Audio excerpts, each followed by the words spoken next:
Hey everyone, welcome back to another live stream of the Engadget podcast. I'm Senior Editor Devendra Hardawar. I'm here with our reviews editor Sherlyn Lowe. Hey Sherlyn. Hello. And our podcast producer Ben Ellman. Howdy Ben. Hey. Hey, this is gonna be a fun one, so just stick around for that. As usual, this live stream is kind of just seeing us actually record the show. The final audio of the show is gonna be available tomorrow on Fridays on the Engadget podcast feed. So be sure to check that out wherever you get podcasts. And let's just double check everything. Are we good to go, video and audio team?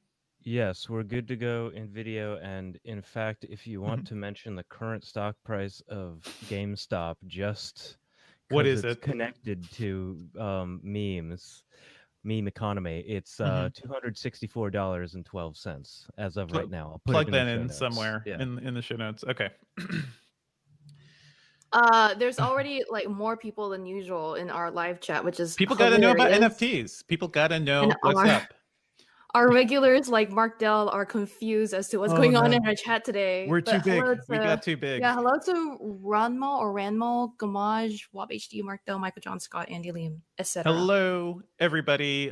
Just so you guys know, we're going to be doing the podcast segment, so we can't really talk to the audience or take questions. We will do some Q&A in between those segments, so stick around for that. Drop your questions. Ben's going to be keeping an eye on things. And if you have any questions about NFTs, we'll be sticking around. We'll have a segment right after this actual recorded segment to talk with the chat about them. But please do not ask us for advice about NFTs.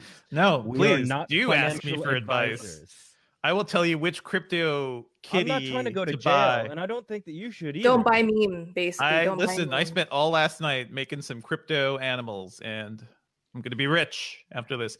Okay, we good to go? Yeah, I'm ready to start when you are.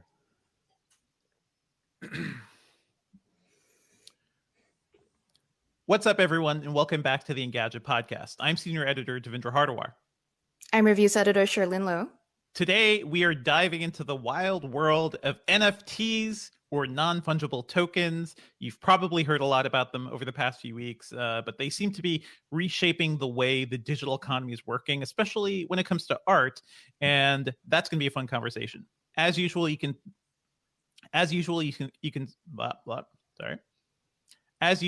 subscribe to the Engadget podcast on iTunes or your podcatcher of choice. Leave us a review on iTunes. That's super helpful. And you can always reach us at podcast@engadget.com. We typically do a live stream on Thursdays around 10 a.m. Eastern, so you can join us for the live chat and conversation around that. That's always a fun time. Let's move into NFTs, and to help us break all this down, we have a special guest from Engadget, our own in-house financial guru, Dan Cooper. How's it going, Dan? Hello. It's going very well, and thank you for having me. I like coming on for my sort of annual trot out to come and see you all. We just bring you out to add some class to the show. I feel like that's always good, right? Pretty much. Although I'm very annoyed that there aren't canapes and classical music playing. That'd be good. Dan, I will ask you first up because NFTs, non-fungible tokens, this is a topic where when I first started reading about this and seeing the news break about this, I felt like Cheaty in The Good Place as they were explaining the Jeremy Bearimy thing of just like, this is the one new topic that just absolutely broke me and broke my brain and just made me feel like I am out of place in this civilization. What are NFTs? Can you tell us what is going on with them? Okay, so you're probably going to get emails from crypto people saying, sure, oh, you're doing it totally wrong. But I'm going to pitch this at people who don't know, like you, Dev, who don't know what an NFT is and probably don't know what I don't know anything, Dan. So please explain it to me like I'm a 5-year-old. So an NFT is essentially a way of making something that can't change. The name itself is a non-fungible token. Mm-hmm. And a nice way of explaining it is basically to explain that a Bitcoin can be chopped up in the same way that you can split a dollar into change. Mm-hmm. A Bitcoin can be broken up into smaller chunks and handed around, because fundamentally you're not there kind of holding on to the coin, the dollar, the Bitcoin, anything else. It's not like that one coin holds any special meaning for you. Mm-hmm. Can we take Dan, one quick step back? What is a Bitcoin? by the way, because everyone's also talking about NFTs and blockchain. Kind of how does it relate? Because I feel like this is one continuous story from the founding of blockchain to where we are now. So Bitcoin was this grand attempt to create a secure, decentralized form of money. And the idea was that you would create these coins. The system that was built would create these coins called Bitcoins, and then everyone would hook their computer up to run this network. And the idea in the great sort of original founding was that it was a form of money that governments didn't control, and pretty much no one controlled. Everyone just signed up with their computer, and it was a free world for everyone, and there were no banks, there was no exchanges. One Bitcoin in the US was worth the same as one in Argentina. You could move money around without any real cost, and this grand utopian ideal sort of founded because a lot of people realized that you shouldn't really use Bitcoin as a method of exchange because the value was more and more people bought in. It became more and more like a store of value, like gold, rather than dollars and cents. And so Bitcoin certainly, over the last year, I think a lot of people have been stuck indoors. They've had spare money. Maybe they've got stimulus checks, and they've been trying to do something useful with that money. And so all of a sudden, Bitcoin has gone from a very crazy valuation. It goes up and down. Now it's close to $50,000. I think it's gone past and back through $50,000 per Bitcoin a couple of times in the last few months, which is mad given that it didn't exist 10 years ago. Well, no, it was 2009, right? Which is when the fabled Satoshi Nakamoto basically created this thing. But also the key to Bitcoin is the blockchain, right? And all these pieces of the puzzle kind of get us to NFTs. Explain what the blockchain is, because that to me seems like the key innovation here, because it doesn't matter what you care about. Like, you may never want to have a Bitcoin or buy or sell things with Bitcoin, but I feel like the blockchain is the core technology that is enabling a lot of new things too. So the blockchain is the thing that a lot of other business people have been interested in, a lot of industries have been interested in, because it's this idea. It's called the open ledger, and essentially it is a long string of data, and every transaction that takes place on the Bitcoin currency is added to this long single public document. Now, think of it like a spreadsheet that everyone who's able to can access and look at. And every transaction, you can see person A sent money to person B on this date.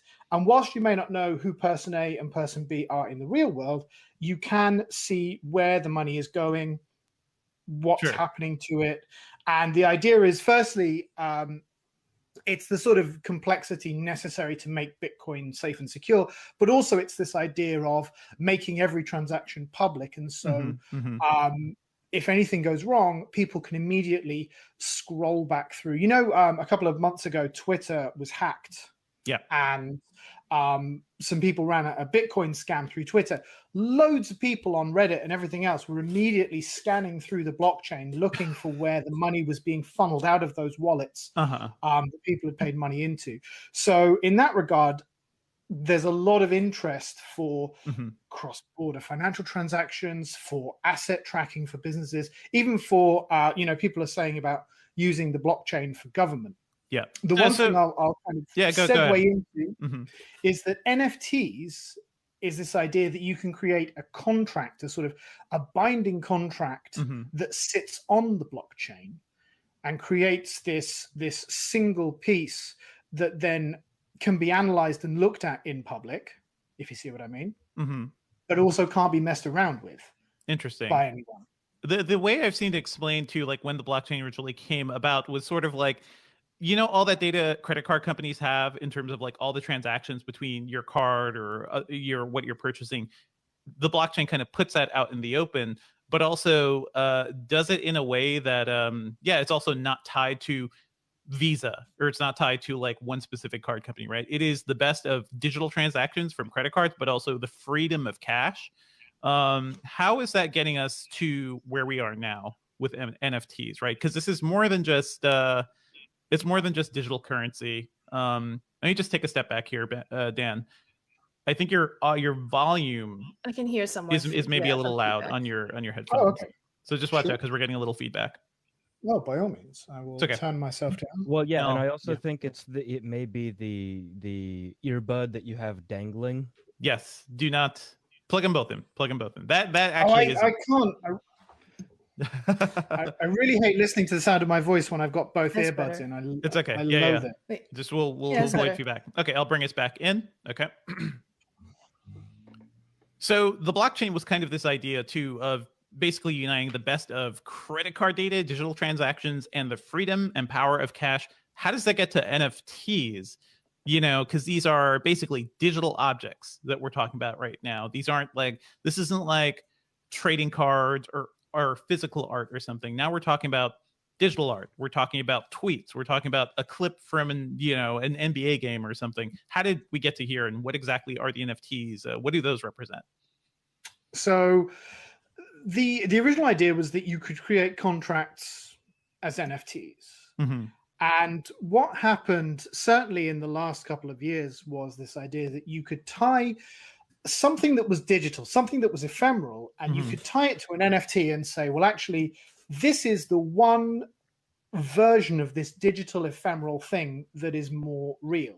And we'll probably come on to this, but there's a certain level of a sort of a grand delusion behind it. Yeah. Which I'm what sure is we'll get to. reality? What is reality, Dan? What is more real when it's digital and everything is bit for bit the same? I don't. Yes. That is essentially it. Part of it comes down to, you know how a t-shirt company in New York decided that they would just they would copy Barbara Kruger and they put a logo on a t-shirt and Sure. They said to everyone, this is worth way more than we'll sell it to you. And it became this thing where everyone would queue up. I'm talking about Supreme, but I don't want to annoy the hype beasts. And essentially, through purely just putting something out there and saying this is valuable, people now, like, Supreme is like half owned by a giant luxury hedge fund or something. It's absolutely crazy the amount of money.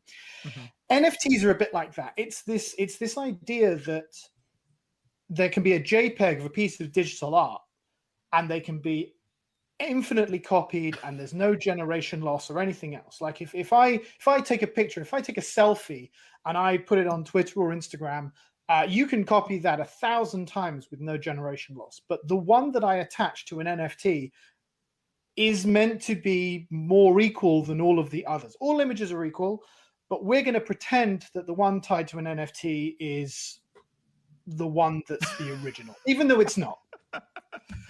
Okay.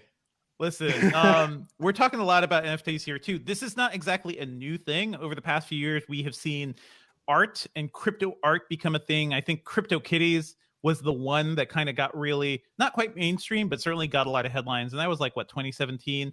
How did Cryptokitties get us to here? And what is the best analog for that? Is it like trading cards or Pokemon cards or something?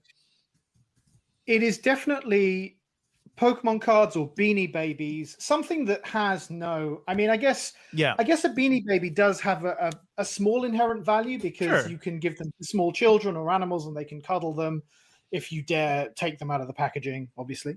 But with Cryptokitties, the nascent idea at that point was you buy a digital cat, and then you buy another digital cat and you breed them. And eventually the digital cat that you breed from the digital cats you've bought will hopefully be more valuable. It'll be more popular, more powerful. And then hopefully you'll be able to sell that digital cat onto someone else who wants to then breed that cat. You know, Dan, as you're explaining all this, I just want to jump into a volcano. You know, I just want to like be lifted off of this planet. What are you talking about? Do you know what? As much as it sounds like I'm anti NFTs, there is a noble goal here. There is the gem of something quite valuable, which is the idea that digital artists who ever since the birth of the internet, really, creative artists have struggled to monetize their work properly. Sure. Because and as the technology's improved, it's become a lot easier to devalue art. So for instance, a CD, a 600 megabyte CD was enough to kind of compress into 3 megabyte MP3 files and then push through LimeWire or Kazaa or Napster or anything else. Now that we've all got iPhones and broadband, you can do the same thing with a $200 or $300 million movie, and you can get a compressed but still high quality version of that if you're unscrupulous and you pirate it and everything else. The idea of this is essentially to say, well, yes, you can pirate this piece of art. You can right click and save and keep it for yourself, but this is a way that you can pay the creator of this art. And if if your heart's in the right place and you want to buy the new Kings of Leon album instead of listening to it on Spotify or Apple Music or Tidal or anything else, then you can buy the Kings of Leon album and say to your friends, look, I paid $50 for a Kings of Leon album. You can stand in the middle of the freeway and say very proudly, guys, I paid $50 for the new Kings of Leon album. No, it makes you the guy, and one of my favorite memes is just like the guy alone at a party that just like say, yes, I paid $50 for this Kings of Leon. Everyone else is having fun because they streamed it for free. But he's like, I got this for $50. It's great. One thing I want to say is that I agree with Ben. We keep saying Ben, Dan. Sorry, Ben, Dan. 3-letter male names that end with N. So I apologize. But the thing I agree with Dan on is like the benefit this has for artists, because I remember one of the things I saw is this TikTok of this artist explaining how she finally made like $3,000 plus dollars off of selling her original artwork as an NFT. And like to Dan's point, like people can keep making copies of these, but what you're really selling here is the certificate that verifies that you have the original, even if the idea of an original is kind of weird on the internet, but like you have the one that the artist deems it the one. So that's, I guess, worth paying money for in this age. And the other thing though is when we were planning this episode, we were talking about this, Devindra, is who gets to decide which one's the original authentic one, right? It's in some cases in art it's easy, right? Because the artist gets to say it. But in cases where there's celebrities involved, where there are brands involved, it gets trickier, doesn't it, Dan? It does. It's a very messy, complicated situation. I was speaking to an artist actually, and because I didn't know this myself, that bear with me 1 second, I've got people walking or in the when I'm doing a BBC podcast basically recording. If it's a British video chat, kids got to stroll in. That's how it works. That's the law. I'm just upset the door didn't swing wide. It's okay. I'm terribly sorry. It's fine. We're it's not like talking you're about being the broadcast artist to millions of people. Yeah, let's take a second, reset, and Dan, let's reset from where you were talking with the artist. Yes. Okay. So I was talking to an artist, and essentially what I didn't realize is that whilst the buyer of a painting, like an old-fashioned painting, the buyer of that painting does not get the copyright to that painting in most cases. And so as a consequence, the original artist can, if they so wish, make a replica of that original painting and sell the replica on as well. And it's the honor system that essentially keeps that from happening, because they know fundamentally it will devalue their own work and ruin their reputation. But essentially, even in the traditional art world, what you're buying is not the first sale doctrine, ownership rights, as in the US, whereby you don't get to profit from the work that you've bought. You can enjoy it and you can sell it on, but you don't get all of the bundle of rights that ownership normally conveys. I guess it puts a little bit of the power in the buyer, because the buyer decides also who they want to pay. Like if say the NBA, for example, and a player both put up NFTs of the same moment in time. Let's say Michael Jordan's first slam dunk ever or something. Sorry, sports analogy is not my thing. I apologize in advance. But let's say both of them put that up, right? Who are you going to buy an NFT from, the NBA or Michael Jordan? It's kind of up to you. Or is it you go to the cheaper offer? Or I feel like there's a lot of questions. But here's the thing too. Like I've talked to, and now we're getting into the point of like, why should you care about NFTs? Because I do feel like as a lot of this news has kind of hit us, it's easy to just be like, this stuff, like, I'm gonna just wrap up this story in a bow and throw it away because I have too much going on in my life. I do think like it is worth thinking about when it comes to artist rights, like we're talking about here too. But I've also seen a lot of digital artists explore like how this, on the face of it, seems like a good thing, but also this is just immediately bringing us into the world of like speculative art markets and stuff too, like things where it's just rich people who just want these new shiny new things to collect and grow value. Like they don't care about the fundamental power of the art or anything. They don't care about the art. They care about the value of the art. And we're just kind of jumping right into that market. Is that a potential concern, Dan? Because it does seem like this is where we are at this point.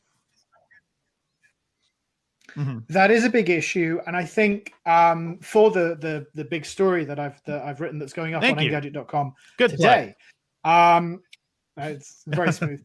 I've spoken to some investment analysts and people who work at investment funds, and they've said that one of the key drivers to this is everyone's hoping to get in at the start, exactly, because they've missed the Bitcoin bubble, they've missed the Ethereum bubble, they've got money. It's funny when we talk about this because there's so much sort of inequality right now in a lot of countries where people, they're not able to find work because of COVID, and they're living hand to mouth. Frequently they're going to, do you have food banks in the US, or like sort of Goodwill places? And yet you've got a whole group of people who are so desperate to kind of get this big investment that they are plowing money into digital art in the hopes that being the first is likely to net them big. And ironically, that's already happened. There's a digital artist called Beeple who sold a digital painting, a little video clip last, I want to say November. I should have written down the notes, but he sold this little video clip last year. A guy bought it for $66,666.66, because of course they did, and they sold it last month for I think $6.6 million. Okay. So already you've got people throwing money at this in the hopes that within the next 5 or 10 years, they're going to be able to retire on crypto art investment money. Gotta love it. One other thing we have to mention here when we talk about anything crypto and anything related to the blockchain or even digital currency is the environmental impact. And this is wild to me, okay? Because when Bitcoin started, right, people were just the whole power of that platform, right, was that you were basically harnessing computing power to actually generate Bitcoin, and that was something people could do with their home computers and whatnot. But over the years, as things got more complex and the actual blockchain grew, right, and became harder and harder to render, you can't do that on your computer anymore. You need specialized equipment, you need servers. All that stuff requires electricity. All that stuff requires natural resources. And it seems like we are just seeing some crazy figures here. So I saw a post saying real-time figures from the Cambridge Bitcoin Electricity Consumption Index showed that Bitcoin accounted for 0.4% of the world's total electricity consumption and 0.34% of the world's total electricity production, which that sounds like a small thing, right? It's a fraction of a percent, but that is a lot when you think of the scale of the world and the fact that all this stuff is it's just like fake digital money. Like it is just an entire thing we're creating to add value, create value to a currency, basically. Like it is a thing we're building out of thin air, but in a time when we're in a climate crisis where we've had multiple warnings that by 2040, if we don't do something to stop the rate of global warming, we're doomed. It seems insane to me that we're burning fossil fuels for fake money. To contextualize that just a little bit more, sorry, but just to give that even in more like understandable terms, according to an NPR report that we read, an artist estimated that generating 6 NFT pieces consume more electricity than their entire physical studio did in 2 years. That's nuts. That's a post from Joni Lemercier called "The Problem of Crypto Art." So go read that. But it's astounding. It's kind of wild. I think it's one thing if this was a purely just like, hey, we're just making this digital stuff. It's not hurting anybody, right? We're creating this market we're just making a value. Some artists are getting money. It's not hurting anybody, except it's kind of hurting everybody, right? So, do you know, I'm Sure. going to give you a long answer and Sure. it's going to be very even-handed, for which I apologize. But I think we need to be very clear about a couple of things. A lot of NFTs aren't running on Bitcoin. Ethereum. They're running on Ethereum. But also which it's still a works little major bit power hog. Like it's different.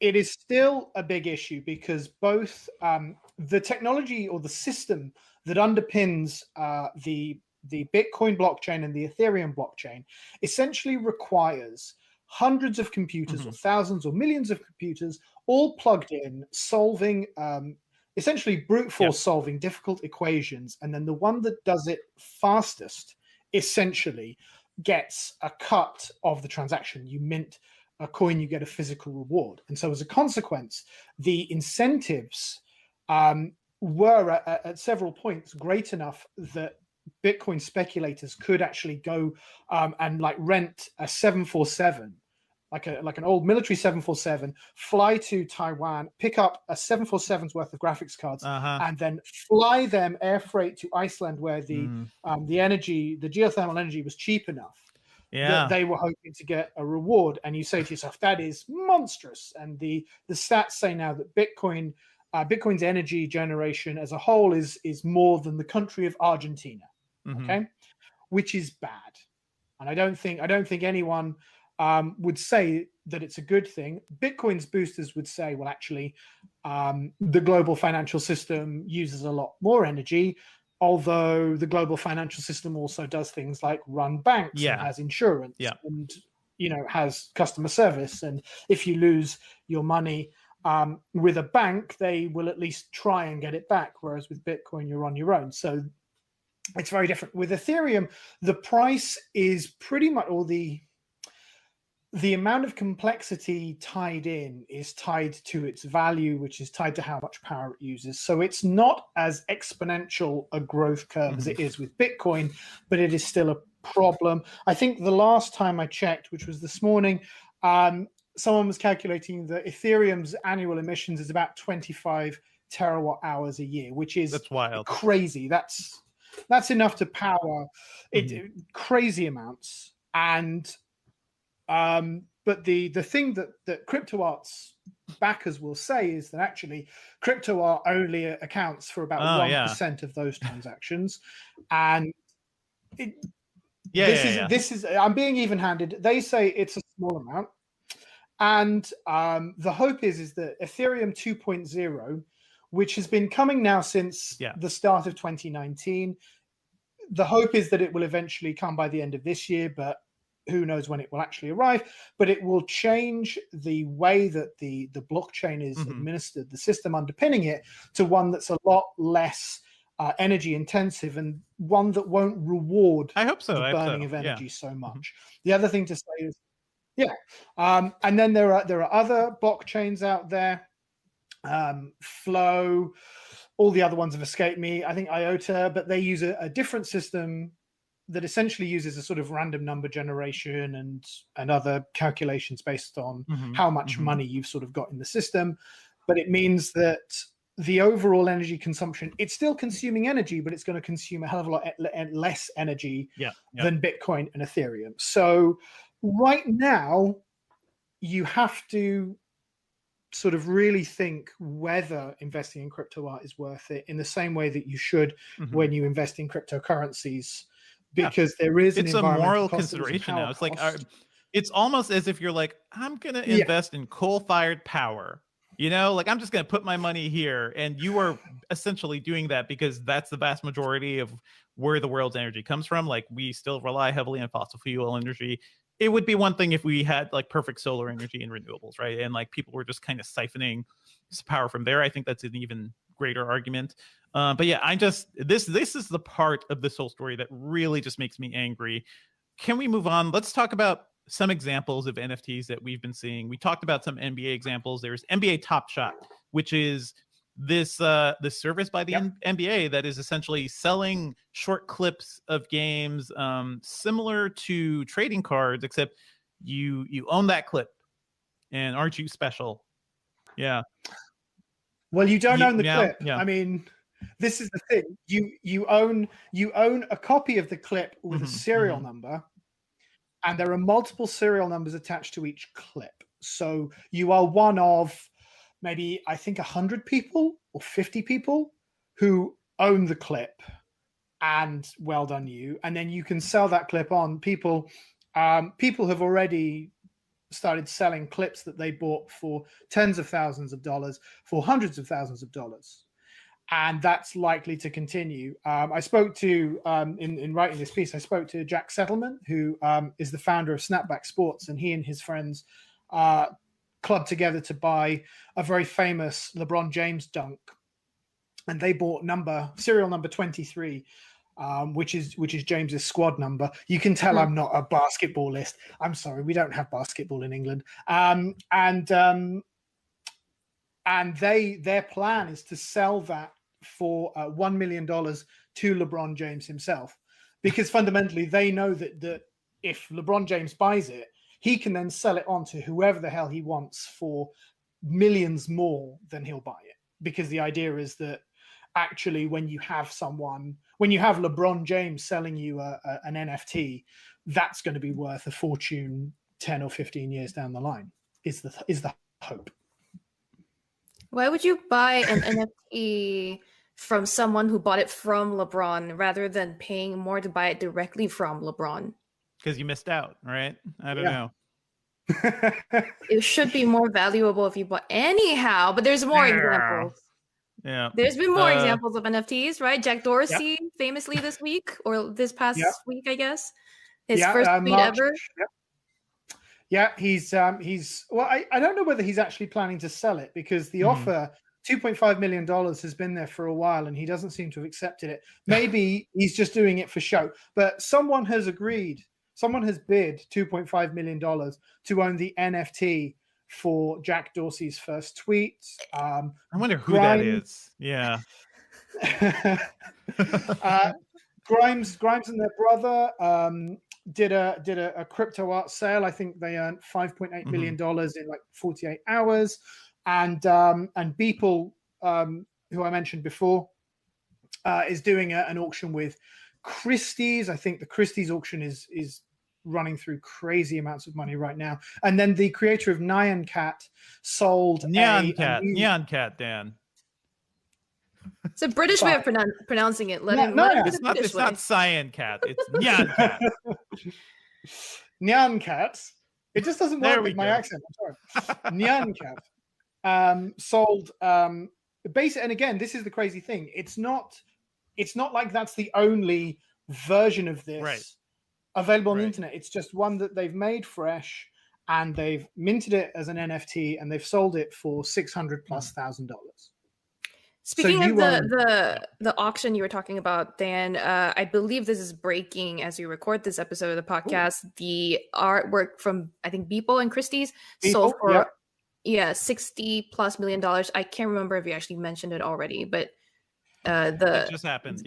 It just happened, and it ended right after 10 a.m. Eastern, and it was 60.25 million. So 60.25 million. That kind of money. Oh boy. 69 million. 69,346. We're in the wrong career, friends. Yeah, seriously. I know. Listen, as we report on things like YouTubers and social media influencers just getting like millions of dollars just for, live blogging and everything, that requires work. That's a whole bunch of stuff.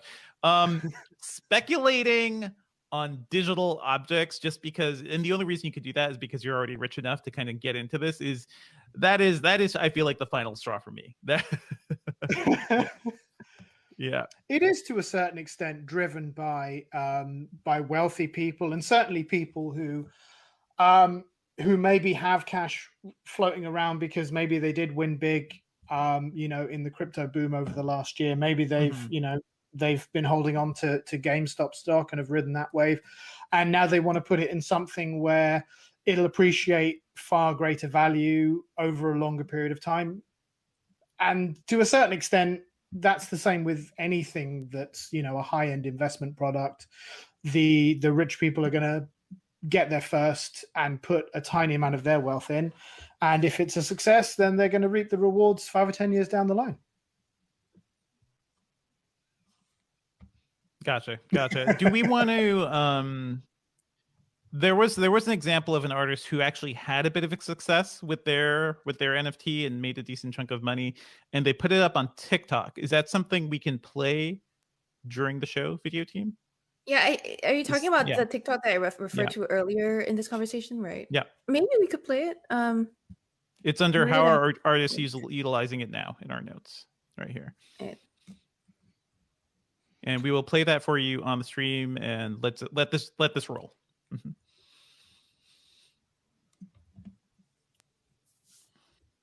No problem. Well, while you're doing that, I'll say as well, I'm probably a bit of an art snob because I feel like my favorite artist is like Turner. Just because of your accent, yeah. Oh, completely, yeah. And but I've noticed that a lot of the most successful pieces of crypto art are the sort of thing that a stoner in the 70s would paint on the side of their van. Absolutely, yeah. I think there was talk of some Banksy related thing too, turning into an NFT. So, poof. Okay, we can play the clip whenever you guys are good to go. I think they're. Yeah. Mm-hmm.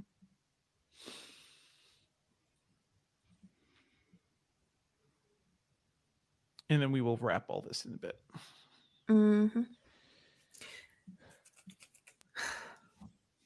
I'm just shaking my head at all the fintech stuff. Oy. Yep. So much. Yeah, and after we get this clip in, we should have you talk about all of the stuff that you heard from your fintech friends, because I think that's relevant. Mm-hmm.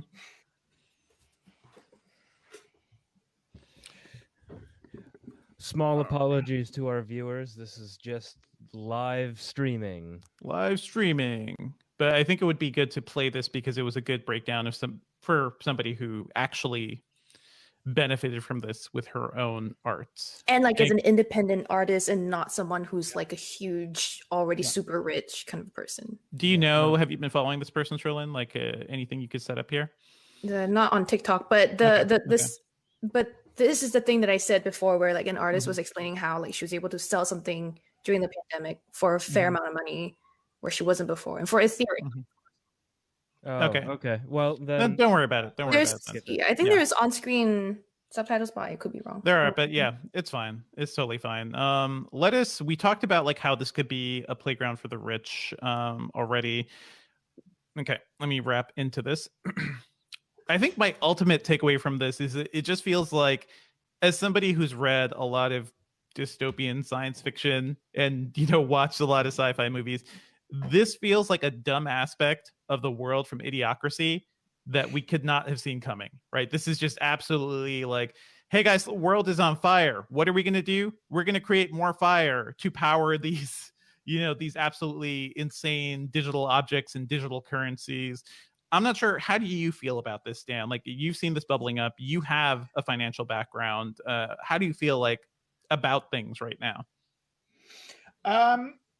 So I think fundamentally you could have seen this coming if you thought about the big sort of the halo effect that Bitcoin's rally, and then, Dorsey and Musk and, people like that suddenly really throwing the attention into it, because they've taken something that really until last year was still, I would say, something that was on the fringes of acceptable discussion, and now when you've got a company like Tesla already now a darling of Wall Street, or becoming a darling of Wall Street, and now they're saying, oh yeah, we're sinking billions into Bitcoin, then obviously the interest would spread out to anything crypto.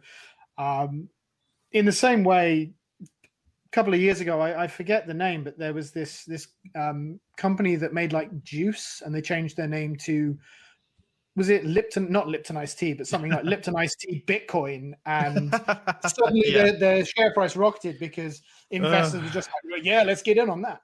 And they eventually got done by the SEC, but they still made a crazy amount of money, because the stock price shot up. So I think things that are Bitcoin adjacent, crypto adjacent, clearly we're going to spark a lot of interest. In terms of how depressed it makes me, I think with, like a lot of these things, it's whether the incentives are encouraging people to do socially responsible things. And I don't necessarily think that the incentives that exist now are, but maybe there will be scope for ethical crypto in the future. But I do think that until we get to a system where people aren't encouraged to fly graphics cards, air freight, and do all this and kind of buy power futures because they know that they're going to get a reward for it, that we're going to be locked in this spiral for a way longer. And Charlene, I feel like you've heard some things from your financial friends too about how they're approaching this, probably a little more gleefully. To obviously prepare for this episode, I was like reaching out to some of my fintech friends, and it was hella confusing. I was just like, I need a basic explainer, and they were like, yeah, don't buy meme. And I was like, huh? and I was like, give me the simplest explainer. My friend was like, well, here's the simple explainer. There's a huge bull market in crypto land. It's created a new generation of wealth. These individuals or with new wealth want to hedge their wealth with diversification, and then they end up buying other stuff. And some of these other stuff, it's NFTs. And there's traditional stuff like we've mentioned, like the NBA Top Shot stuff, but there's also crazy stuff like meme. So meme is a platform, from my understanding, this is possibly flawed understanding, but meme is a platform for people to sell stuff as NFTs or sell their NFTs or something, and people pay with Ethereum. And it started with art, but now it's anything, like Dorsey's first tweet. So I mean, that was a good explainer, I guess, right? But it took me a while to get to like what, like first 10 minutes of my conversation with my friend was like, what? And then I somehow got introduced to like some of the bigger players in NFTs. I'm just like, I was looking for an explainer and someone who could talk. And somehow you found yourself in a boardroom on the 100th floor, of a skyscraper somewhere. How did I get here? How did I get here? In the inner circle now, which I'm going to sell as an NFT soon. I'm thinking the end of the first episode of Mr. Robot. You've encountered the people who now run the world, and it's all about NFTs, baby. Dan, thank you so much for this explainer help. Anything you kind of want to wrap this up with, or anything you're working on that you want to tell us about? Do you know what? I will wrap this up by saying one thing, and like everything, this does not constitute financial advice, and I'm certainly not qualified to give it. But what I will say is this: with a lot of these with a lot of these things right now, the hope is that everyone is going to pay a little bit of money and then pass it on, because they don't want to be the ones left holding the money or holding the NFT when the whole thing comes crashing down. So don't forget that a lot of people who are buying and selling now are looking for a sucker. Don't be the sucker. That's just like good life advice. I almost feel like that's just... I feel like this is the end. It's basically the final line of the Wall Street sequel that is all about NFTs. Don't be a sucker. Cut to credits. Wear a mask. Don't be a sucker. There you go. Could apply. All right, let's cut here, and we could take some Q&A, and you can be free, Dan. Thank you so much. Do you want to do something like, where can you be found? Oh yeah, let's do that. So Dan, where can we find your work online? And what other fun things are you working on that people can go read? So you can find me on Twitter at Daniel W. Cooper, but I don't tweet anymore. I've given it up, but you can still come and you can still come see me. I'm also on Instagram at Daniel W. Cooper, because I'm so consistent. And what am I working on? Well, do you know what? I can't. Well, you have this great NFT explainer, Right. Well, I've got this great So NFT people should go explainer read that. that's gone up today. Yeah. And it's very long.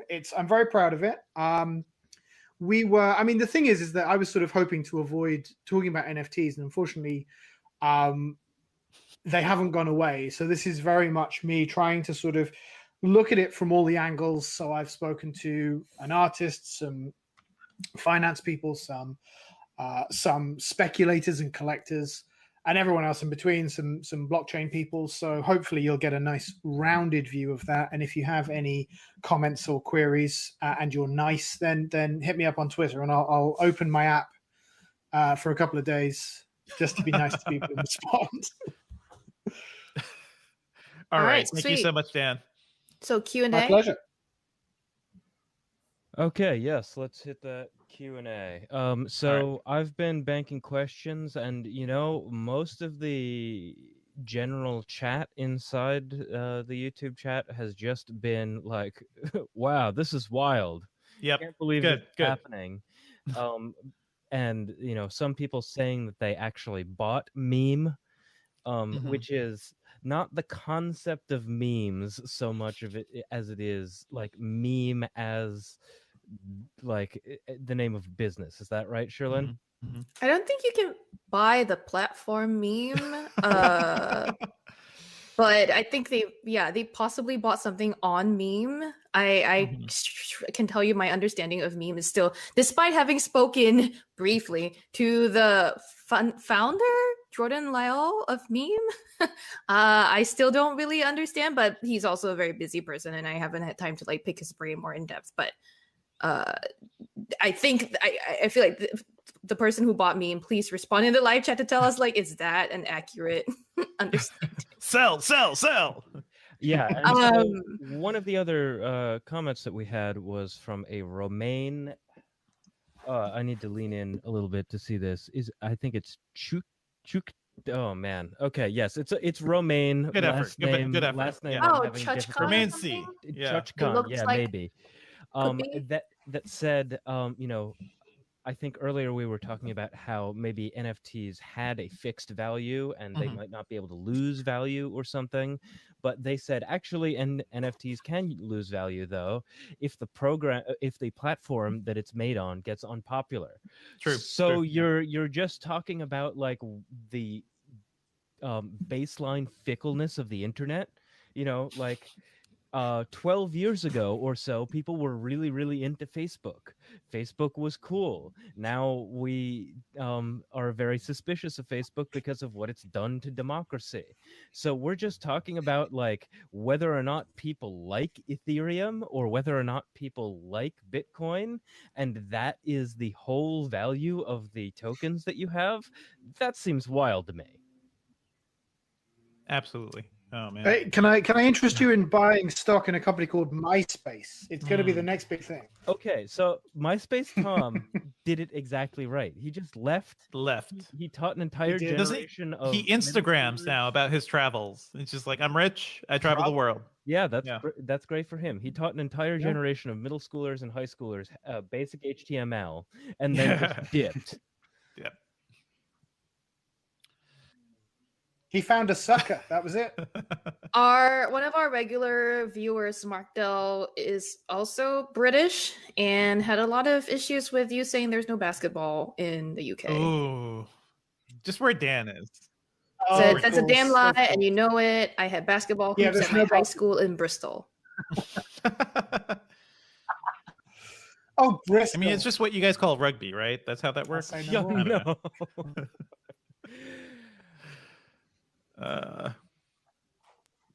Everything's hockey. Like literally everything. If it's not football, it's like hockey. Just people with stick ball. sticks running around. When we go play Field basketball, hockey. we have So- sticks. Did Yeah. you wait? Yeah.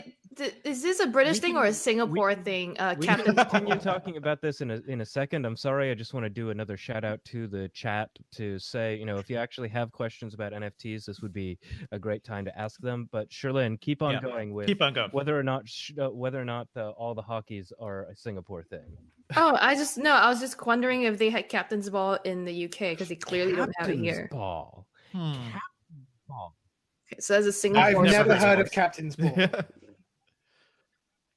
Can you please tell me the rules of Captain? Stop all the tech talk. We're stopping In this so that Captain's we can learn Ball, about Captain's you don't Ball. have Please tell me hoops or everything. nets or whatever. You have two so-called captains standing on a chair, and they catch the ball. I think And then the rest of the game's rules are like basketball. this is what except you for the- play, where you have no nets and you just have too many people. Please stand on a chair. Please stand on a right. chair. Wait. in So Captain's Ball. are the captains like making a hoop? With No, their, they just their stand, hands? and then the people who are on the court throwing the balls at them to score, right? They throw at you from however far or whoever they want, and you just have to try to catch it. So you are both And, the goalie and the net. You're like is- you're a goalie net. You're a netty. This is this is yeah. ingenuity here, because this is a game you could play where you literally only need a ball and 2 chairs. Yeah, it's so and much enough fun. people. I was really good at Captain's Ball. I was a good captain. Sure you were. Mostly because I was taller than most people in Singapore, most girls in Singapore. So I was a very good captain. So All right. to bring this back to fungible tokens, the person in the chat who said they bought meme, Cameron Crowhurst, said that Yes. you can buy meme token and use it to provide liquidity Mm. for the coin. The Mhm. longer That you makes stake, sense. the more pineapples you earn. Pineapples Yes. buy NFTs.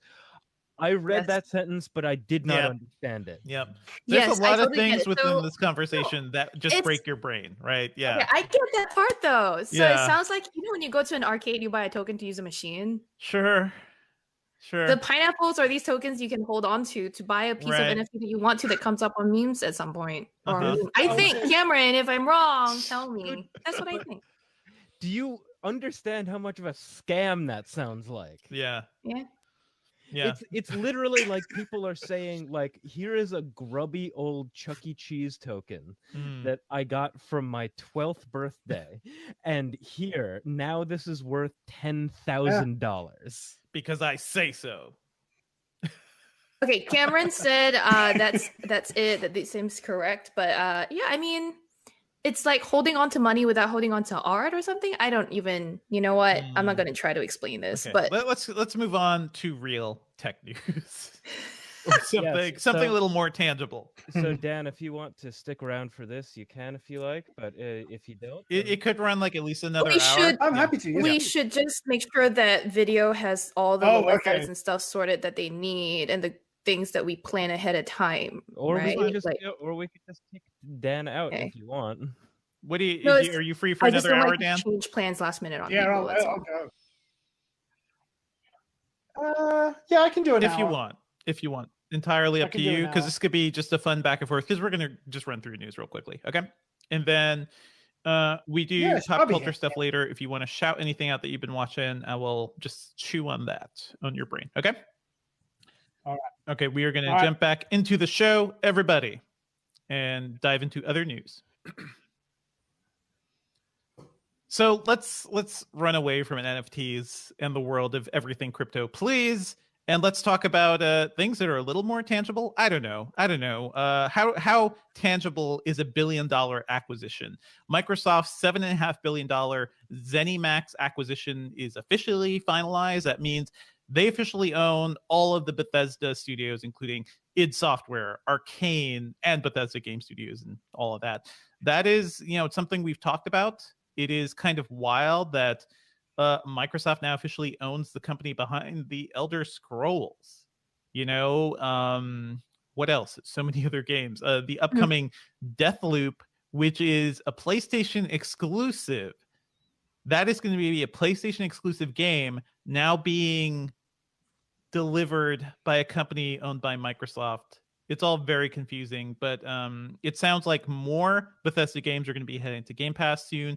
And Microsoft is definitely saying that, new games will be exclusive to Xbox and PC players. So sorry, PlayStation fans.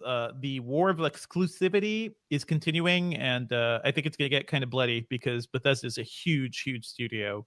I'm excited to see where all this goes. I don't know if you have any feelings about these games, Dan. Or Do you know what? I'm gonna just say that I think I know that Microsoft is saying that a lot of them are going to be Xbox exclusives, but I have a strong feeling that they're gonna keep supplying PlayStation games as well, purely because, from an antitrust perspective, the idea that you buy up like a really big third-party supplier of games and you block off your competition, that sounds questionable to me. But also, I think it's a great way for Microsoft to make money and make the money back from this acquisition, because they can burn cash on All Access and give some of these games away for free as part of the subscription model that it's building. But also, if they're selling it to their competition and they have to, people will buy those games because, there's some really exciting titles in that lineup. And certainly Elder Scrolls, has been re-released on every single platform for years. So I think it's good business. Yeah.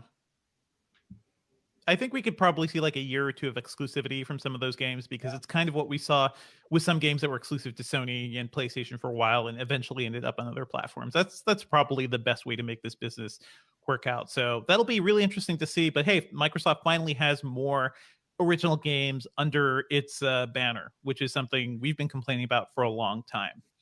Sherlyn, you want to talk about something new from Instagram, right? There's a whole bunch of news in the land of social media. We can start with Instagram Lite, I believe was announced this week. It's a 2 megabyte version of the Instagram 2 app. megabyte. We're no stranger to like light versions of apps, right? But and Facebook, Instagram Lite. Yeah. I see that Dan wrote the news story about this. Dan, do you want to explain Instagram Lite? So broadly speaking, it's just Microsoft's way of compressing Instagram. Oh, sorry. Facebook. I'm still drunk from breakfast, clearly. It's still it's all Facebook's way of getting Instagram into countries where the data service and the mobile technology isn't as advanced. The real sort of secret sauce to it is that almost all of it is happening on Instagram servers, and then it's being sort of pushed through to the Instagram app on people's phones. But it's still a very surprising piece of engineering that they've managed to get, even if it is a wrapper, just 2 megabytes. And I'm all for app developers really working hard on making mobile apps more and more efficient. So I think it's a good thing. It sounds familiar to me because Google done a lot of this with like Android Go versions of a lot of the base apps on Android. So this seems to be a trend to like make apps lighter, at least the ones that people use most often and most heavily. I mean, there was Facebook Lite, there was Messenger Lite, right? So this is familiar for them. Yeah, this is in line with that. Not just Google, Facebook's been doing it too. But other social media, social network news. Let's start with Instagram's parent company, Facebook. Longtime listeners of the podcast may remember that a while ago we talked about how the FTC decided to change its mind about Facebook's acquisition of WhatsApp and Instagram, saying it was anti-competitive. So this week Facebook announced that it's counter-filing. And they're like, how about no? How about no? We just say no to what you're saying. Yep, that's the short version of that story, basically. So yeah, sorry, but I think there's kind of a juicy quote in here too, where I'm going to try to find the right person who said this, but I think it's just Facebook wrote in this statement. But it says, "We believe the government should be denied the do-over it seeks," which it's not wrong. Like, I don't think it's basically the government is asking for a do-over, right? Like that part, I don't feel like it's wrong. But it also turns out things change and businesses change, and Facebook's audience, exploded too since a lot of this happened. Like, I don't know, like, what do you think about this from the antitrust side of things, Sherlyn and Dan? But it doesn't seem like the stuff exists in a vacuum, right? Especially since all these technologies and networks move so quickly, everything grows so quickly now.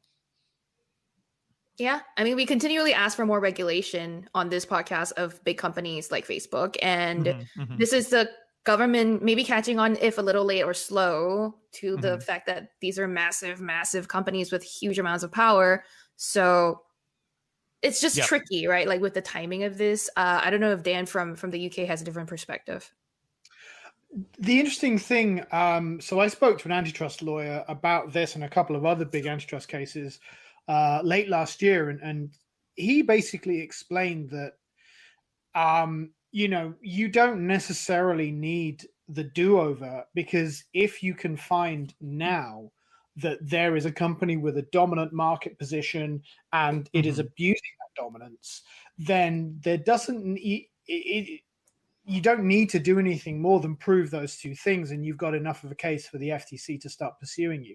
So however things have changed, I don't think Facebook is very sassy, but I don't necessarily think SAS is going to provide a strong enough defense, because I think the current administration has really put a lot of smart, big antitrust people into sort of leadership positions, and the consequence is there's going to be a lot more of this, and Facebook's going to need a lot stronger defense than just you don't get no do-overs.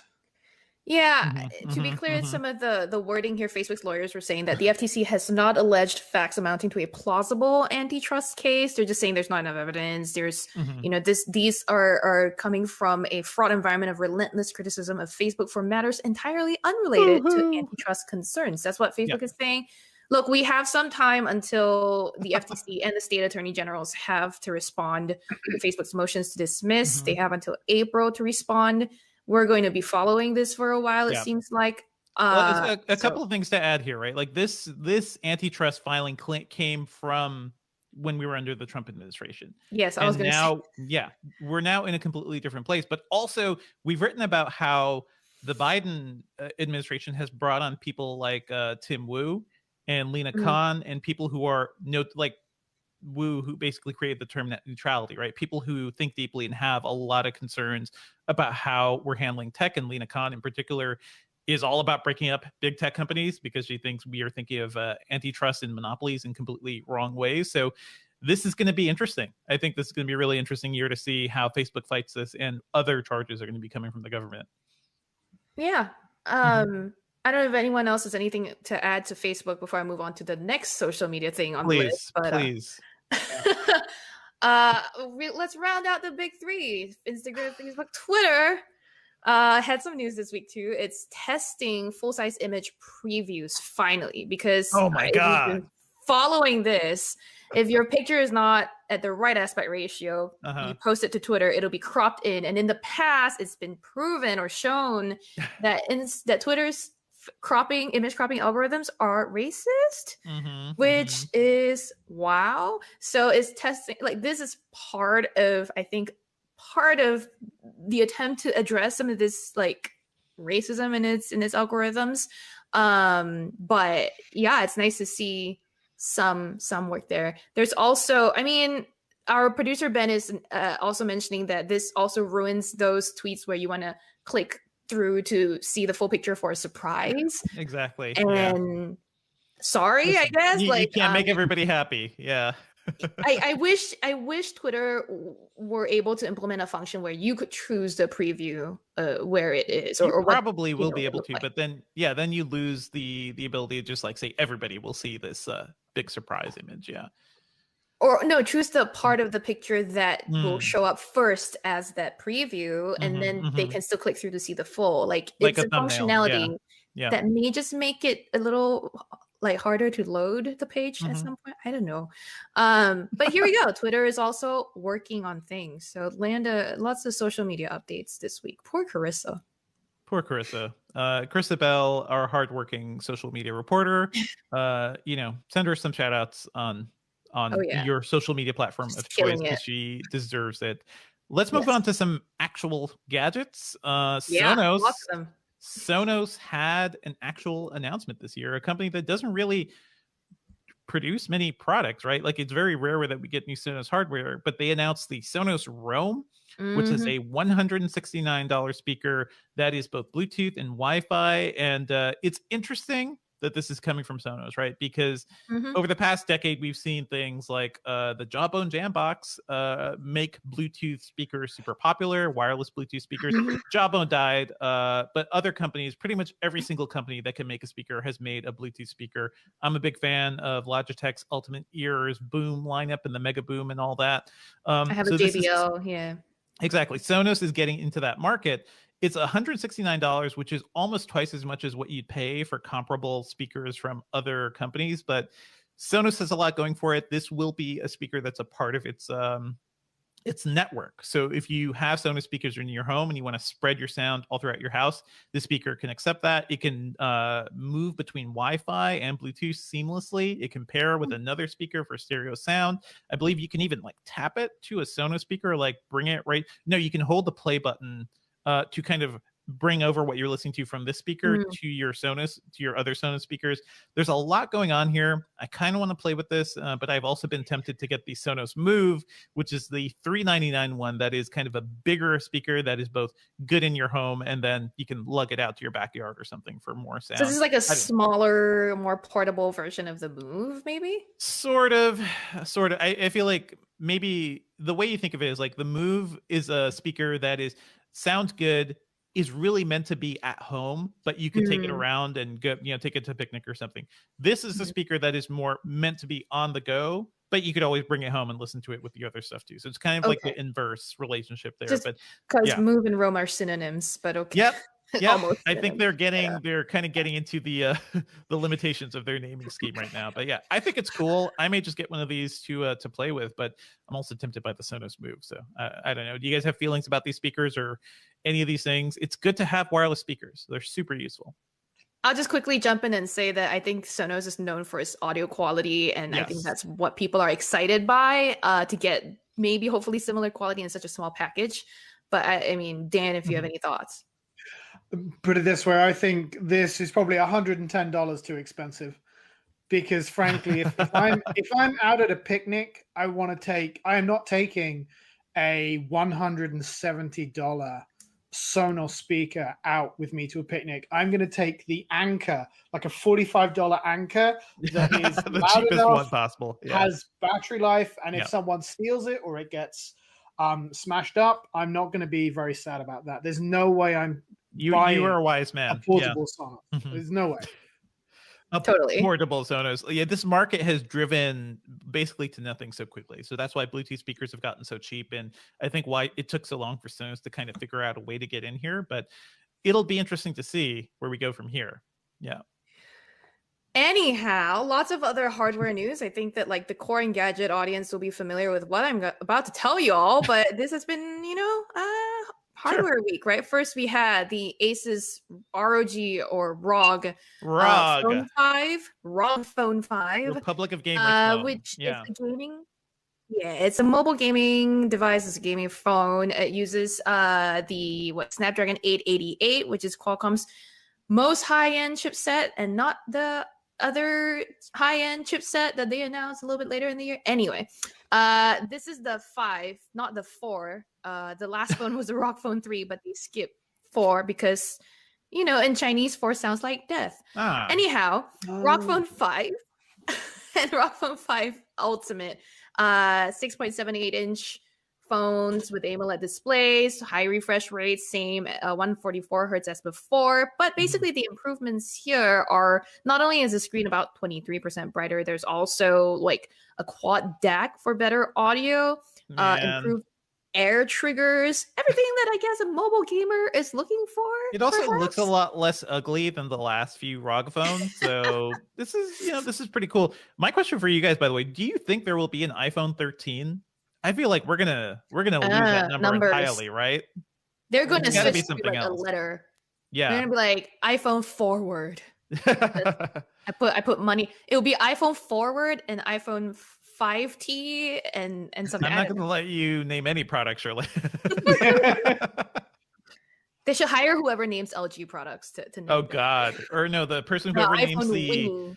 I've made fun of this before on our Slack, but whoever names Acer products, try looking up an Acer monitor, because it's literally just a string of consonants that don't make any sense. Like the 5G TWRF is definitely an Acer 107p or something. Yeah, it's great.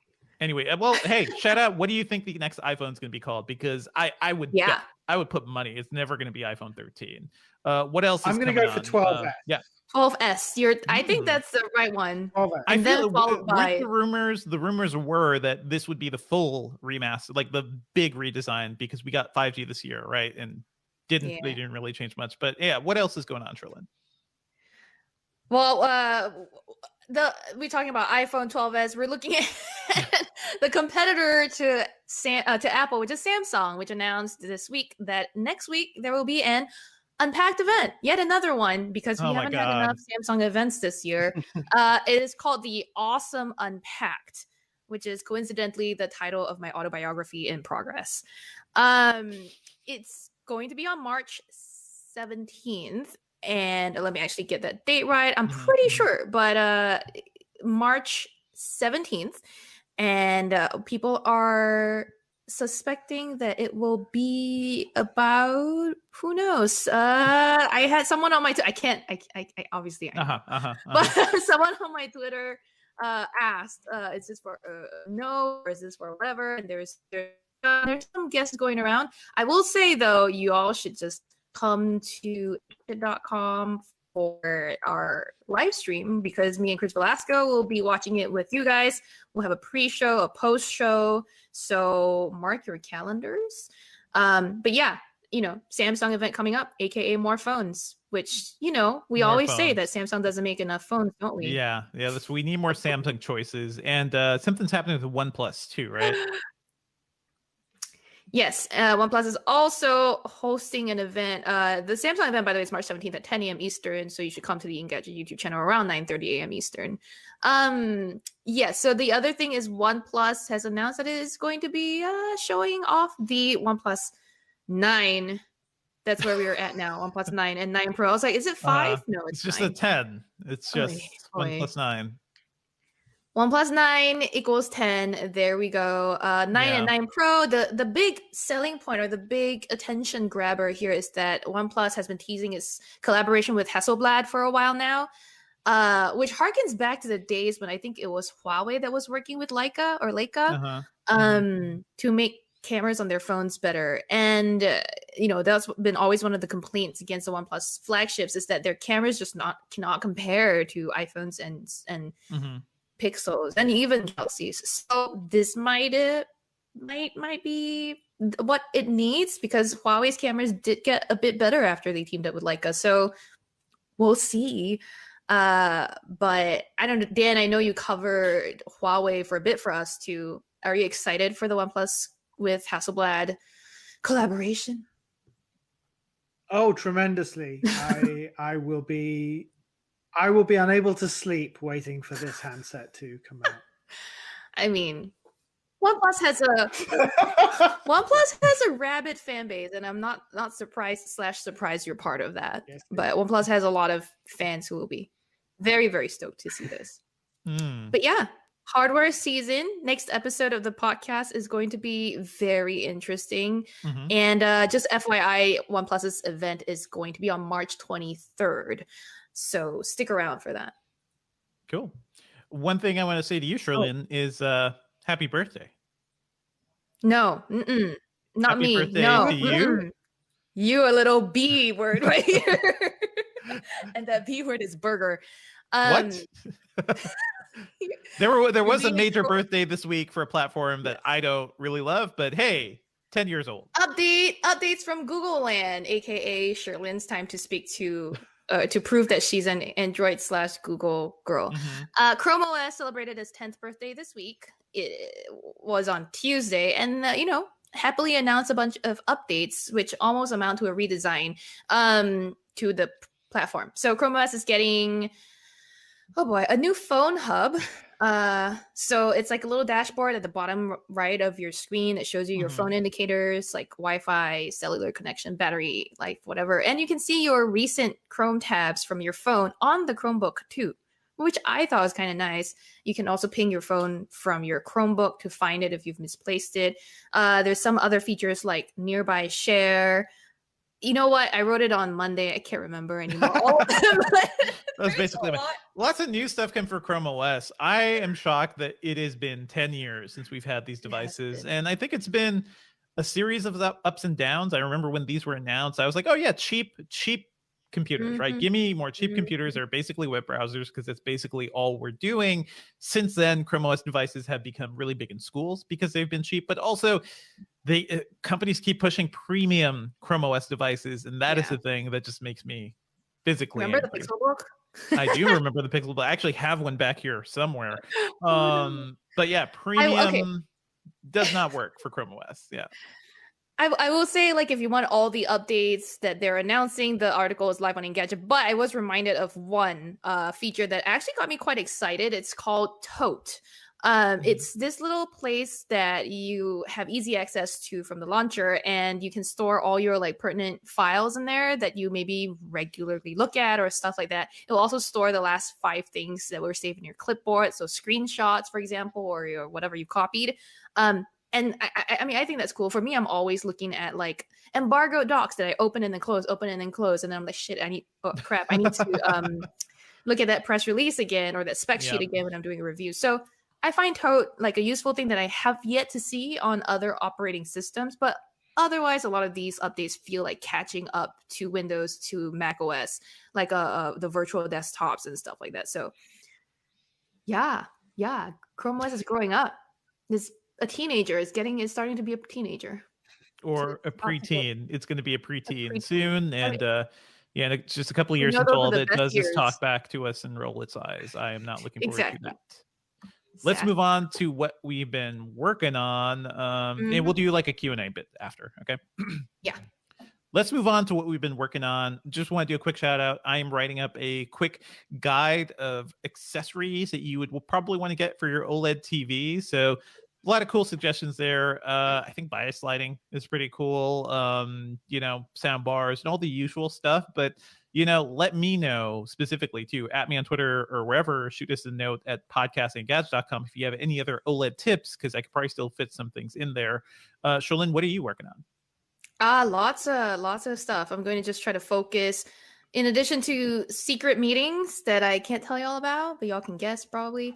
And one of them I'm actually pretty excited about, and you'll hear about soon. And interviews on this topic that I'm researching right now, and South by Southwest preparation. I've already shouted out the Samsung event and the OnePlus event. Those are the things that are going to be taking up some of my time from this week until the end of my life.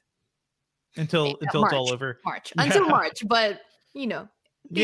For effect. Whenever all the digital currencies use up all of our fossil fuels, that's how long we have. Dan, anything else you're working on that you want to shout out? It's top secret. I can't tell you, but I'm very excited about it. But I don't think anyone else will be. But I'm excited, and that's the most important thing. So it must be about the Hyperloop, Dan's favorite gadget, his most beloved gadget. Yeah. Money, yeah, I would bet money it's about Hyperloop, but we'll see. Let's move on to our pop culture picks.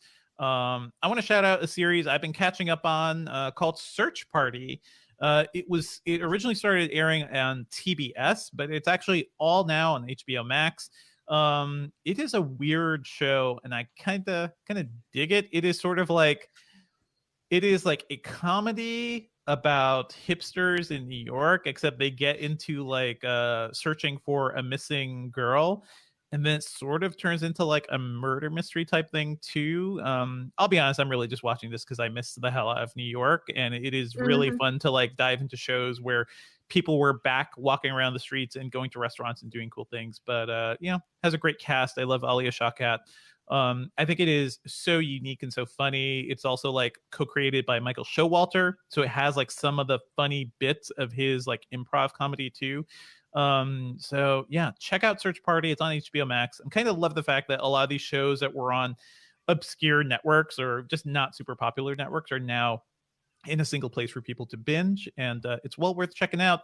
Sherlyn, I feel like you have something to talk about that Dan can probably relate to. I just want to say that I've heard a lot about Search Party. I've never watched it, but maybe because it's really good. I should maybe pay attention to Devendra's recommendations every now and then, because I did this last week. I finally, and I've always been meaning to, but I finally got around to watching Ted Lasso. And on Twitter, I've fallen into a deep, dark hole of Ted Lasso and biscuits and football songs, which I've always hated those football player songs because they're annoying as hell. But now I find myself singing Jamie Tart to the tune of Baby Shark. Oh boy. But yes, Ted Lasso has been a beacon of joy. It's won a whole bunch of awards this awards season. Golden Globe, well deserved. choice, very well deserved. such a hopeful, beautiful show, like Devendra said. But since he's already recommended it on the show, and as much as I'd like to go on and maybe just keep talking to Dan and our other UK teammates about this show, we will take that offline and spare you from that on this podcast. Sure. But I will say, by the way, it is a show that's, the thing about a good comedy show is that the jokes and everything is just so dense, and this is a show that really rewards repeat viewing too. So even though it's like, it's not a very long show. It's what, 10 episodes or so. Yeah.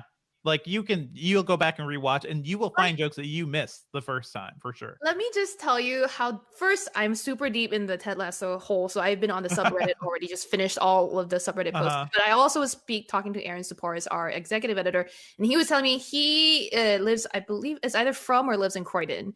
Croydon's team is Crystal Palace. The team in the show is AFC Richmond.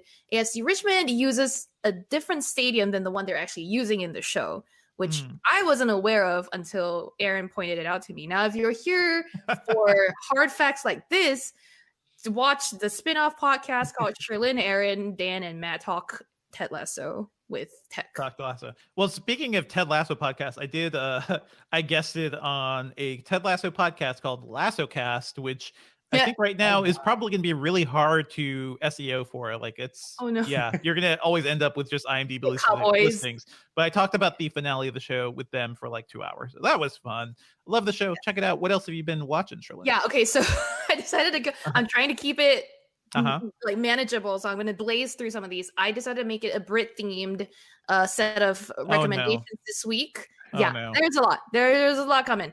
Well, after I saw Ted Lasso, I was like, I want something still heartwarming and stuff. So I wanted to see another Jason Sudeikis thing. I made the mistake of watching Colossal on Hulu. Great movie. Anne Hathaway and Jason Sudeikis, but not he's Jason not Sudeikis a nice not guy. heartwarming, He's not a nice guy. in it. That's actually the movie that I think does a great job of really getting to the heart of what I used to think of Jason Sudeikis, of just like this kind of smarmy asshole. But Colossal is very good. It's on Hulu right now. It is good. Watch it if you want like a good strange monster flick, but that it's really just more drama than it is science fiction and monster. It's a really interesting twist on the kaiju formula in a way that makes it very, and it is directed by somebody I love, Nacho Vigalondo. All of his movies are fantastic. So yeah. Yes. So it's on Hulu, but I was like, okay, never mind. And then I wanted to keep watching more British people talk at me. So I actually ended up and this is not by any means something people don't know about. Last Week Tonight with John Oliver, which I freaking have loved for years and years, and it's won all kinds of awards, but I have been catching up on US history and US issues because I skipped the news all of last year, and so now I'm catching up on news from last year via John Oliver. He does a really good job of explaining a lot of like difficult concepts, and I think watching his show every week instead of trying to do the catching up and research yourself could be an easy way for you to get informed. And the writing's dynamite. Yeah, it's a really good show. I love this segment that they do called And Now, where they pull the weirdest moments from internet and TV and they just compile it, and it's great. Finally, my last British thing recommendation. I want to do like a proper recommendation that people might not know. People on this podcast might have heard me talk about a little show I love with my whole life called Torchwood. Devendra, we've talked about Torchwood. We have talked about Torchwood, yeah. Dan, I think even we have talked about Torchwood. We've talked. Well, I was at Yanto's shrine and I sent you a picture and it went to the wrong phone. And like 6 months later, you were like, why are you sending me this? That definitely was a surprise, but I will receive your Yanto pictures anytime. Why are you watching Torchwood? It's done, Sherlyn. Why? This is just a recommendation for people who might not have heard of it before, because it's still somewhat obscure every now and then. I don't know. It's a more adult Doctor Who. Have we actually talked about this? We might have. We have talked about this. So by the way, my favorite Torchwood-esque memory is one of my early Comic-Cons, so it was probably like 2009, 2010, was walking, basically confronted John Barrowman as he was stepping out of an elevator. It looks like he just got off his 12-hour flight from the UK. So he was like, "What floor is this? huh? I'm like, it's okay, buddy. Like, just get back in there. And I directed him to the right spot. But that is the joy of Comic-Con. You just run into these people. Definitely. And yeah, so Torchwood is a really great science fiction series. It's short, it's tight. Watch just the first 3 seasons, maybe up till Children. Just the first 3 seasons. Just the first 3, you're good. Everything else that happened after, I don't know if it's necessarily canon. I don't know, but okay. Yeah, the science fiction TV, Torchwood is one of the good ones. Anything Dan. You want to shout out, Dan? Yeah.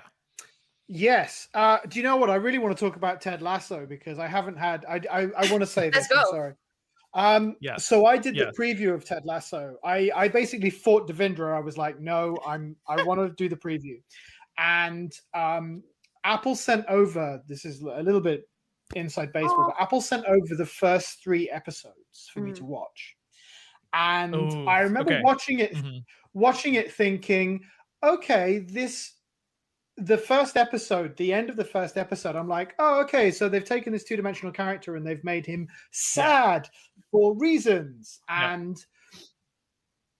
I thought it was amusing, but it's not until you get to the end of that 3rd episode and then it kind of, the camera sort of pans out and you sort of spend time with the other characters and things start to warm up. And then the day before my review went up, and in fact, it was written and ready, they then put out the next 3 episodes. Ooh, and then I watched them. But like the deal was that you review the first 3. And then I watched the next 3 and I realized that I'd actually done the show quite dirty because I said it was. I remember that as we were talking about it. Yeah. And I remember saying, you know what? My expectations going in was so low. And the fact that it doesn't whiff and it's fine. And in fact, it's not until you get to like the 4th episode and then you realize that there are layers upon layers upon layers. And actually the show is way better than I think it has any right to be, given that it's like, a character from an advert that's been turned into a sitcom. It is kind of a... I think we occasionally run into these things called like miracle shows, right? Like just the elements coming together. Like this should not work. But I also think like you look at the show's co-created by Bill Lawrence, a guy I love. He did Scrubs. He did Cougar Town. I don't think he can make a bad show. Cougar Town so much. Oh my god. He's always done a great job balancing comedy and even like slapstick stuff with real drama, real emotion. And this show is just like the distilled version of what he's always done so well. Just to point out, like, to echo kind of what Dan said, but maybe like more from the show stuff, I guess. Not to spoil it for anyone, but there are moments in the show where like it builds up to what seems like a common trope, where like either this little seed of drama is sowed and you expect it to bloom one way, where like maybe a little piece of potential tension between 2 characters is planted. So the coach character and like their star player character, there's a hint of potential drama brewing. But the show sidesteps that typical plot altogether and just buries it for a little bit and then resurfaces it in like 3 episodes later in a totally different way, where it actually gives you room for character growth. And it makes you there's so many moments during the show where I'm like, oh no, this is going to come back and bite them in the butt. But actually it doesn't in the way that I expected. It comes back in a very rewarding and like, oh, this character has grown so much kind of way. And I freaking love that. For sure. It is a rare show where everybody's like emotionally mature in a way too. Like that's kind of how everything happens. Most people are. But it handles most situations in a mature way. I don't think there's like even the people you kind of hate at the beginning get nuanced and interesting. I think there's only one like straight up villain who's a bad guy, but also he's played by Anthony Stewart Head. And just like in pure like smarmy jerk face mode, who for some reason looks even better than he did in Buffy. So I love that guy. He's really fun to watch. And he's apparently a very nice person. I just want to say stories, that I don't know whether this has just hit HBO Max or whether it was sort of bubbling under for a while, but I saw someone pointed out that The Thick of It is on HBO Max. Oh no, The Thick of It was on Hulu before this. No. So good. Okay, so The Thick of It I can't is... do a Thick of It, no. Oh my god, the thick of it. The thick of it is Veep, but for smart people, because I hate Veep. I've really not been able to get on with Veep. See, But I love the thick of it It so took a while. much. It is such a glorious, such a dense with jokes, dense with language. It is such a funny show, but also it's a show that I don't really know how to explain it, because it's the inner workings of British politics. Is a sitcom. Yeah, yeah. but the people are so bad. was, Everyone is such a dipshit character on there. My main issue with Thick of It is mostly the use of shaky cam. I get nauseated very easily. And It's that's the style. But I think a good comedy combo is Thick of It plus then In the Loop, which is the sort of like movie sequel, because Malcolm kind of pops up in there. A great James Gandolfini. Anyway, good recommendation, Dan. I feel like we are getting bogged down with choices here. Ben, I believe you have a clip. You have something you want to talk about too? Yeah, I have a little like YouTube exclusive pick. So anyone who's been watching like the live stream, especially for the last few months that we've been doing it, first I was obsessed with Control. Yes. I'm no longer obsessed with Control. Now I'm obsessed with Hades. The game Hades, the rogue, also very good. Set in Greek mythology, all of that stuff. I've had so much fun with Hades. It just came out of the blue for me. I had not been aware of Supergiant Games at all, and people are going to. Yes, I know. I knew that you were going to do that. Yes. So now I'm very happy that I have played probably their most mature, most polished game. I'm going to go back and play at least Transistor, and then Bastion's a lot of fun, but I really love Transistor. Transistor is like a graphic novel. If Transistor is good, then maybe I'll play Bastion or Pyre. But this is definitely a studio that I'm going to be for sure keeping an eye on. It may just be me. I feel like Pyre was just a miss, but I think you can save that one for last. How about that? But I mean, I think that it's incredible that Hades does such a good job of like melding the story with the roguelike nature of things. Part of the story is that you need to try again and try again and try again and try again, and it doesn't get boring because there is new dialogue that happens. You end up ferrying messages from one character to another character throughout your runs. It's very interesting. What I find more interesting is that there is a YouTube channel that I just found out about. Again, this might be another Supergiant situation of like, oh, can't believe you just found out about this. But the YouTube channel No Clip. Yep. They do documentaries just about video games. Yep. That's amazing. That's Danny O'Dwyer and crew. Like they used to be on a bunch of video game websites, but hey folks, No Clip is fantastic, and I subscribe to their Patreon because I want to support their work. So did you check out the Transistor or the stuff? So they have this Hades diary of the development called Developing Hell, and I've been having so much fun watching it. It's really like a perfect companion. I like video games, I like documentaries. This is just such a nice gift. They are so good at the gaming documentaries, and there's a lot of like good stuff back there. Like they had, I believe, a film about the Half-Life sequel that never quite got made. There's a couple other things we kind of run into, but yeah, really good. And thank you, Ben, for showing this up. Big thumbs up to Hades and No Clip. If you're watching this on YouTube, you can just type it into the bar, and then maybe in 10 or 15 minutes when we're done with this, just go directly to No Clip. Anyway, all their documentaries are good. Yeah, let's hit that outro. Go for it, Trillin. All right. And that's it for our episode this week, everyone. Thank you as always for listening. Our theme music is by game composer Dale North. Our outro music is by our very own Terrence O'Brien. The podcast is produced by Ben Ellman. You can find Devindra online at Devindra on Twitter, and I podcast about movies and TV at the /filmcast at /film.com. I think we can do Dan's shout out here, and you can just like do it here instead of earlier, shall we? Oh yeah. Dan. Yeah, do it here. And I'll just hang on. So I'll cue him up. And you can find Dan online at Daniel W. Cooper on both Twitter and Instagram. If you want to send me awesome British things and food, I'm at Sherlyn Lowe on Twitter. Email us your thoughts and feedback at podcast@engadget.com. Leave us a review, please, on iTunes, and subscribe on anything that gets podcasts, including Spotify. Woo! Okay, now We're good. chat. We're talking directly to you. Talking to If you have any questions that you want to ask, could be about NFTs, could be about TVs.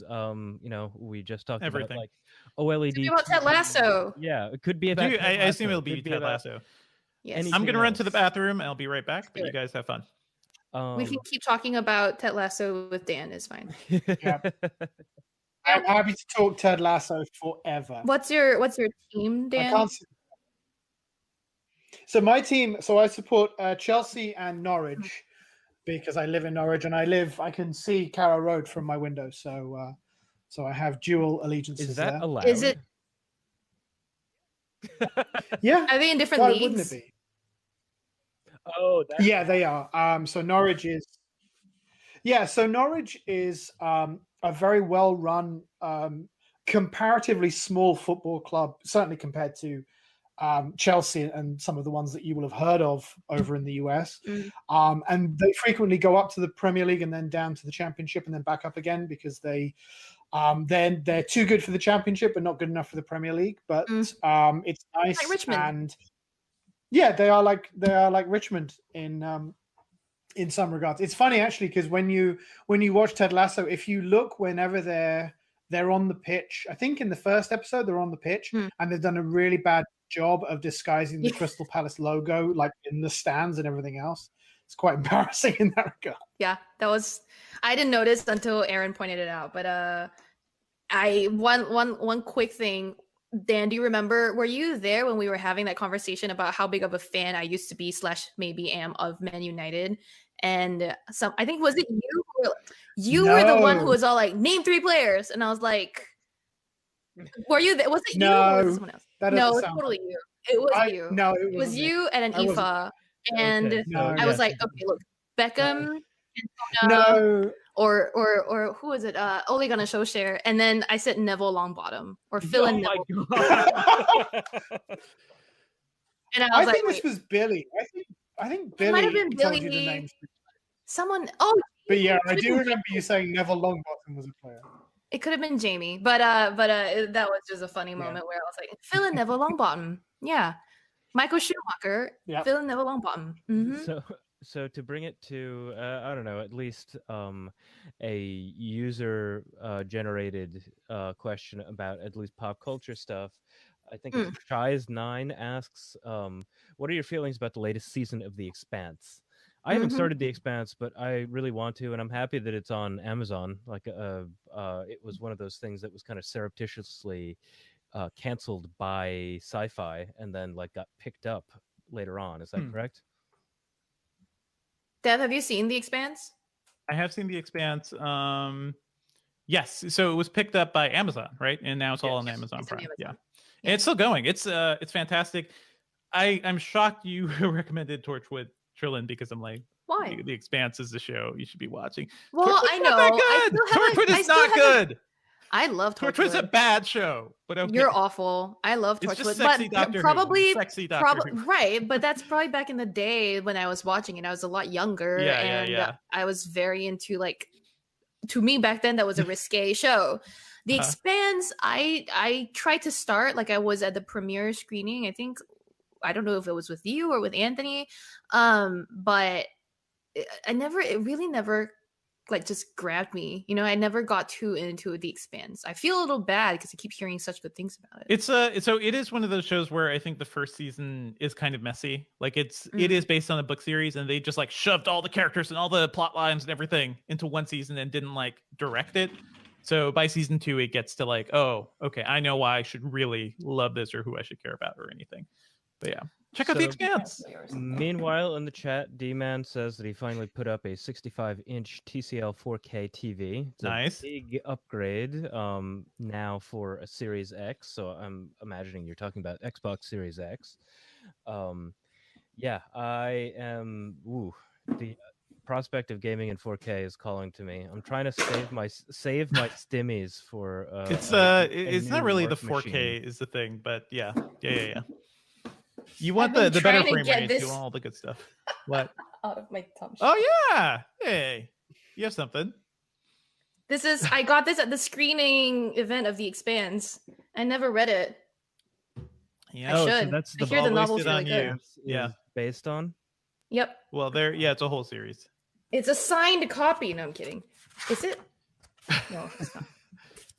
That would be a definite Sherlin moment. So thick. Yeah. The book, not. Thick book. That is why the first season of TV is kind of incomprehensible. But yeah. There we go. We have Zhu Yuan, I think Zhang, I guess, is the Chinese username. Why is everyone dumping personal fiat savings into Bitcoins and Ethereum now? And also, when is that Cyberpunk 2077 DLC coming? They're taking Please their time. let me know if I pronounced that last character right, because could be Zhang, could be something else. I think the you guys know? the Cyberpunk team, right? They were locked out of their desktops apparently for a while after that hack. Did they got ransomware, didn't they? They got ransomware. They Oof. didn't want to pay the ransomware, but the ransomware also locked all their systems. So I assume they fixed that because that's the main reason it was delayed. Okay, so they couldn't work. Talk about kicking someone when they're down. Like Yeah, they were in crunch for forever. They basically were forced to release a game that wasn't finished. And they then weren't forced to.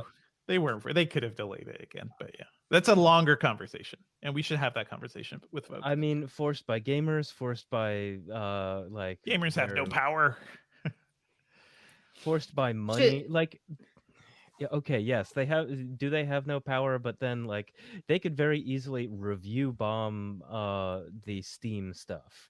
Actually, in a connection to the thing that I just saw about Hades and Supergiant, Supergiant was really afraid of releasing early access Hades on Steam exactly because they didn't want to get review bombed for releasing something that was 75 or 80% done rather than completely done. Like it's just scary. It's scary and toxic. Okay, so here's an actual question from Marley Silverband. They say that they're still on a 1080p TV. Anyone have suggestions for upgrades to 4K? I will say buy a TV once every 10 years, they say. We have a ton of TV guides. I think that's a sensible upgrade schedule for TVs. It's a sensible schedule, especially for TVs. Also, wait for new tech to get kind of ironed out a bit. But we have several TV buying guides.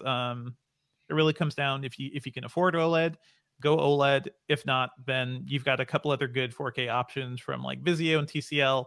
TCL 6 series is always a good bet in terms of value and what you get. I bought their 8 series TV, which is kind of like a step up in technology because it was on sale by a lot last year. So if you can find the 8 series on sale too, that's a pretty good option. Yeah. Now's a good time to buy a TV. Don't wait for 8K. 8K is going to be a crock for 5 years, like for a while. Yeah.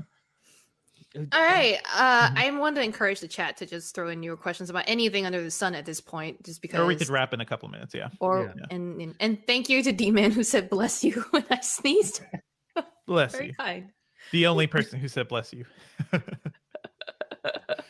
Dan, do you know the West Ham's bubble song? West Ham's. I'm not singing I'm Forever Blowing Bubbles, but I am familiar with I'm Forever Blowing Bubbles. Because I have never heard it. That's one of the things that I really envy about the UK. You can have just a group of like big drunk men who like they love the act of communal singing. There's not a culture of communal singing. Not really, unless you know karaoke fans like Miss Sherlin here. Yeah. Oh well, yeah, but I'm not even talking about. I'm not even talking about like karaoke or anything. You mean just like for fun? Singing, singing in the stands. Oh no, making up the dumbest songs. Let's be honest. Making up the dumbest possible songs. I have played rugby for years. With rec leagues and in college and things. And one of my favorite things is the fact that we all nurse our wounds together. We all sing these terribly dirty songs because it's part of the what is it? The kind of Commonwealth tradition of communal singing. It's just something I'm envious of. Is that Commonwealth to communal sing? I mean, it's I'm saying Commonwealth, just like general, like British Empire kind of influence. Whether or Yeah, not Singapore is a Commonwealth country. well, yeah, but whether or not it's continued is entirely like Huh. up to each thing. But Mhm. I think they probably tried to seed that tradition in every different place, and whether or not it grew, well, that's up to those Yeah, individual no, that places. didn't. I'm also from a Commonwealth country. That definitely didn't happen. But yeah. Okay. Someone asked Marley Silverbrand. I think Dev, this is a question for you. Also, to add on to their TV question, do you recommend hanging or to stand a TV? Wall mounting, I guess. It depends on your space. If you can safely hang a TV, it's perfectly fine, but you got to hide those wires. The thing I hate is people who hang their TVs right above their fireplaces, just because I feel like ergonomically that's always too high. You kind of want your TV's eye level. And also, if you actually use your fireplace, that's a terrible idea, because that whole area of your wall and house gets a little warm and not great for electronics. So be careful, folks. Be careful. But yeah, wall mounting is a good idea. If you can get like a flex mount, so you can even move the TV a little, that's useful if you want to angle it. But I have not wall mounted any of my TVs, and I don't really plan to. Yeah, maybe eventually. It's really about finding studs. It's finding it's the studs. Like, I mounted something into a plaster wall recently. That was a nightmare. Yeah. I'm happy. The mounting itself is really, really solid now, but it was. How did it hurt the wall, or did you have to like try multiple times? I had to make a big hole. That's not good. I had to make a very big hole in the wall so that I could get the huge screw in, and then it was like difficult to get the screw all the way in, and it went through one of those plastic things that kind of like juts out some like plastic wings, and I just don't think it's worth it. What really lock it into the wall? Yeah. I mean, a couple of my friends, I don't know about like if this is all that relevant, but one of my friends, the ones who gave me this TV, bought the LG GX or the CX, I think 77-inch, and they had it like professionally installed on their wall. I think in that it is not a flex or a mounty swivelly stand, but it looks really good and it saves some space and it just adds a very professional, clean looking vibe to your space. If you can afford the space, the money, and have it professionally installed, I would be down for it because it would save me some room. Yeah, I think I wouldn't do it myself. Like I'm also not, I don't have enough confidence in my handy capabilities for that. Yeah. Same. I would break a wall. Okay, so I think we might be close to done. I mean, just generally people talking about folks. Like the Expanse and whatnot, but the Expanse and whatnot. Hey, if you want to hear us talking more about pop culture, shout us questions. Please email us at podcasting.com because it helps us know we can gather questions for Q&As in the future. You don't have to actually be here at the live chat. It really helps us plan things too. The thing that I personally like most about getting emails rather than stuff in the chat is that people are allowed to just write longer messages. You know, you're capped at 200 characters on like each YouTube message, but you could just write a as long thing as you want. I would not recommend that. Don't write a long email, but longer. If you have some good ideas, maybe, but don't just write us long emails. Anyway, let's thank our video team. This stream comes to you via our video team, which is led by Kyle Mock, Owen Davidoff, led by Kyle Mock, with Owen Davidoff, Julio Barrientos, and Luke Brooks. It's powered by everyone in the chat. Again, like people in the chat are what makes this fun. If this is your first time watching, first time commenting, come back. We really love seeing Tell your people friends in the chat. Yeah. If you stuck around this long, rate the show on iTunes. Come on. Like, we all live in a world of algorithms. Especially the viewers of this show know how much we live in a world of algorithms. It helps more than you think. Subscribe and rate. It'll keep us alive. Yeah. Yep. We'll see you next week. Bye, folks.